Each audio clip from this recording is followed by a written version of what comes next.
Take me to the track. Take me to a party if they're betting in the back. I've been working all my life.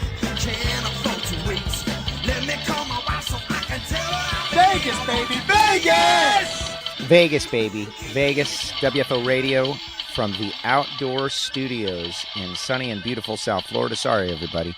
Joe Costello here with you as we get ready to make our picks for this weekend's Monster Energy NASCAR Cup Series. TicketGuardian 500, the TicketGuardian. Giovanni in Miami, TicketGuardian. Wow, what is that?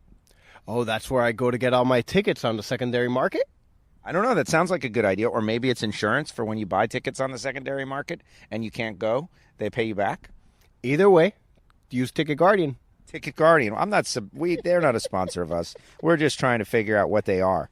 And so we are going to make our picks because we have noticed, it has not been lost on us that the picks show has not gotten off the ground so well in terms of reliability. But it is one of our more popular shows, especially now that gambling is genuinely legal here in the United States of America. This is something that we haven't really made a big stink about, or maybe we have, but gambling is legal in many states in the United States of America. So those of you who have been genuinely following along with this pick show for the over 10 years that it has been going know that we can pick some winners here, and maybe you're thinking about opening up your mobile application if you live in New Jersey or in Nevada, and maybe you're thinking about placing a wager, or believe it or not, and this happens, driving across the state line of your neighboring state and placing a wager on one of these NASCAR guys.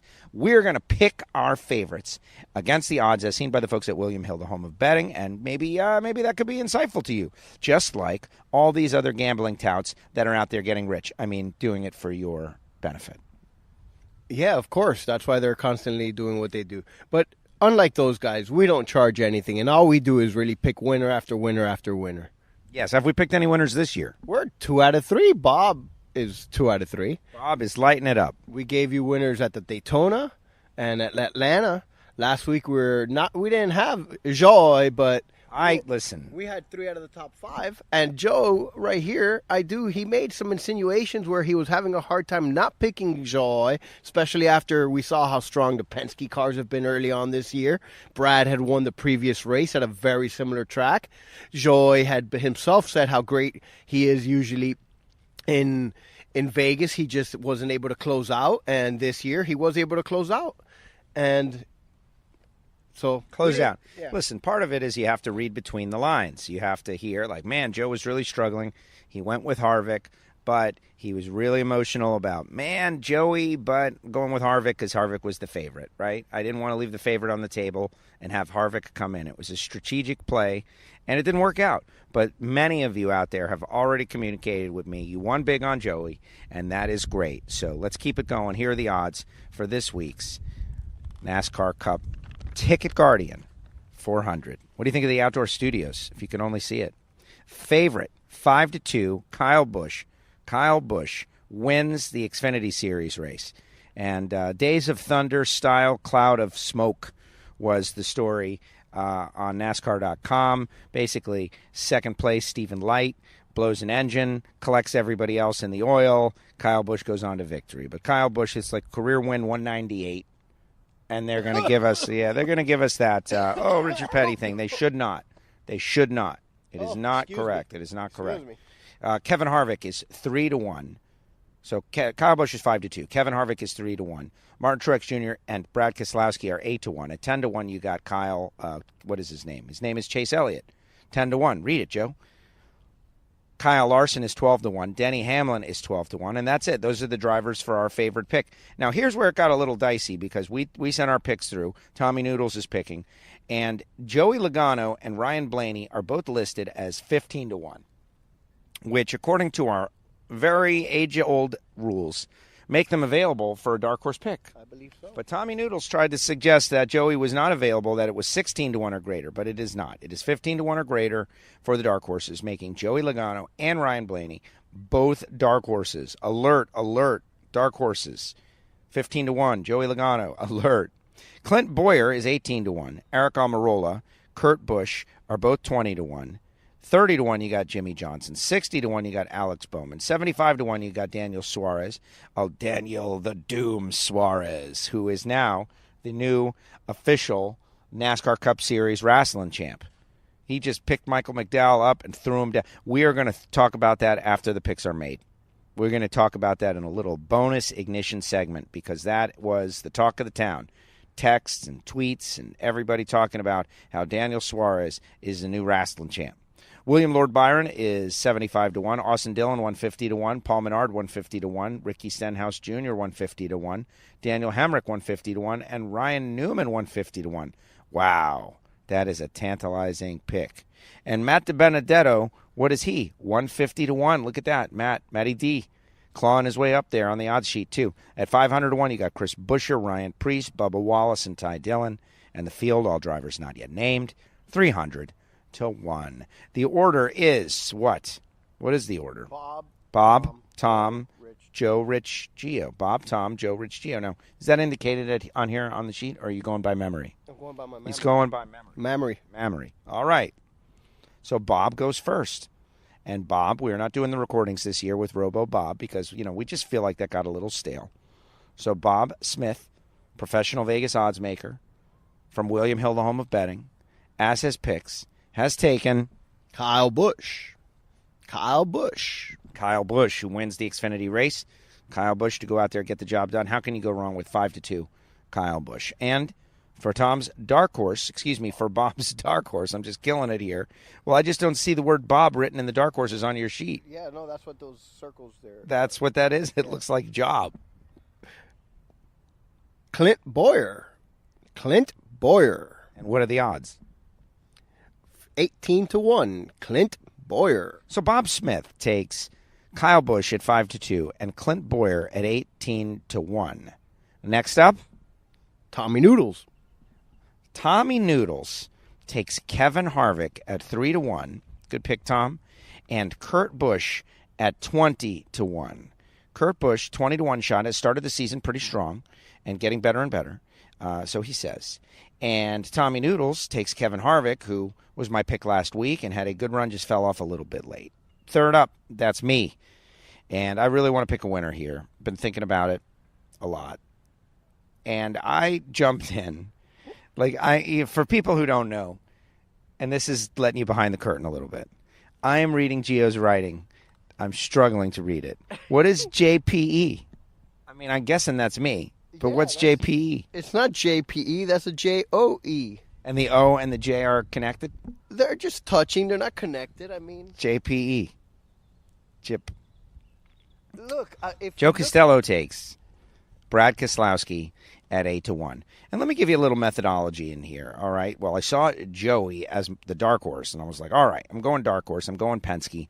I'm really feeling like, isn't it pretty obvious that the Penske cars have been extremely strong right out of the hole, right? It's just they're up front. They're in the top five, whole race, every race. When they start in the back, they go to the front. When the driver is sick, they win the race. When they go to the front, they win the race. Like, the Penske cars are really in another gear right now. There are some people that can hang, but they have got it figured out. And so I am going to go with a Penske sweep here. Brad Keselowski at 8-1 and Joey Logano at 15-1. And I don't really understand that, honestly. How on earth? When was the last time that the winner of the previous race was a dark horse in the next race? Very rarely. I think this might be a slight slip or something that happened. So I'm putting my extreme value alert. The extreme value alert goes to Joey Logano at 15-1. And Ryan Blaney there too, but not quite as good as the reigning Monster Energy NASCAR Cup Series champion. So there you go. Brad Keselowski and Joey Logano stick with Penske. Ride them out until they show some weakness. Next up, Rich York. Rich, the dirty hippie. His favorite, Rich at 8-1, goes with Martin Truex Jr. And as his dark horse, Rich going long, showing some extreme guts, 150-1. Ryan Newman, and we remember it wasn't that long ago, Ryan Newman got a win out here, Cup 2 years ago. And so Rich says this guy knows how to drive this track. This guy's got magic here, 150-1. Why not take a shot on it? And I agree with that. Like if I got my mobile app open and I could put like $2 on that at 150-1 and bring in $300, cash me outside. And now, Giovanni in Miami. Well, all right. I got to say, those were some great picks by everyone, by JPE, by BOE, and the rest of the crew. You know, Joe, just by the first initial, you should figure out who is who. None of us have a name that starts with the same letter. But anyway, I digress. I thought that those were great picks. That the Newman at 150 is a great long shot. If I was at a Bill Hill, I would definitely throw a $5 bill that way. And, you know, once Kevin Harvick and Kyle Busch, who have dominated this track over as of recently, were gone, I got to say that Tommy picking Kevin Harvick, who's won 4 out of the last 5 spring races here, is definitely a good way to go. So I had a little bit of a hard time. I wanted to go with Hamlin. I wanted to go with Chase. But I decided to go with Kyle Larson. Why not? Kyle runs well, and he's got to finally get a win. You know, he did last year. He didn't win, and he won a couple races the year before. So let's see. Why not Kyle Larson to get back on the board early? And for the dark horse, I struggled a little bit here too. I looked at Bowman, who ran really well here when he subbed for Junior a couple years ago. And then I thought, who's got the hot hand right now? Well, it's got to be Suarez, the new Tito Santana. I mean, the NASCAR's version of the masked wrestler now. Let me tell you something right now. That's it. Exactly. But I didn't. And then I struggled. I really almost thought you're the same thing as you. Wow, these Fords for Penske are running so well. Let's take a shot with Blaney. But I said, nah, you know what? Let's go with Eric Almirola. The Cuban Missile. We've got a Mexican fighting, and I think the Cuban Missile is going to launch today in Arizona. So Gio takes Almirola as the dark horse and Larson as the favorite. Wow, there you go. Now, I'm laughing because wouldn't it be great? We're going to see Daniel Suarez. We have encountered him. Let me give the odds and bring this back. Okay, so the picks are Rich York taking Ryan Newman at 150-1 and Martin Truex Jr. at 8-1. Giovanni in Miami taking Kyle Larson at 12-1 and Eric Almirola at 20-1. Joe Costello taking Joy and Brad Keselowski, both Penske drivers, 8-1 and 15-1. Tommy Noodles taking Kevin Harvick and Kurt Busch, and Bob Smith taking Kyle Busch. And Clint Boyer at 18-1. And those are your picks for the TicketGuardian 500.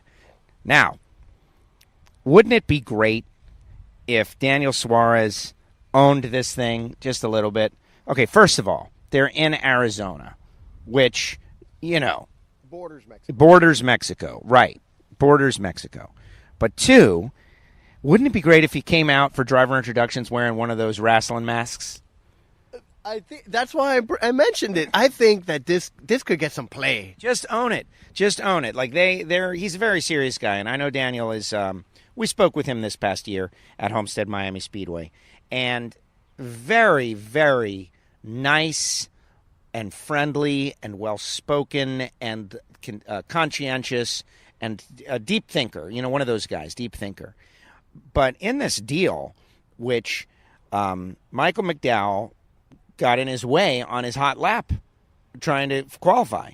And Daniel's coming over to talk to him, and McDowell makes the first move. Do we agree? Michael McDowell made the first move while wearing helmet? That's what I saw. That's what I saw too. And then Daniel Suarez just picked him up and like a feather and did a helicopter spin, so to speak. And dropped him on the hood of the car. And put him down. Yeah, put him down until that crew member came when Suarez was on top of McDowell and was basically ready to count him out and was the second man in. Yeah, over the top rope with a chair. Absolutely. Right? It wasn't a tag team match. No. He was coming in like Jimmy Mouth of the South Heart with the megaphone and hit Daniel Suarez with the megaphone to try to save Michael McDowell, which was dirty pool. And then they tried to take his shoes off. What was up with that? And then, in a move that...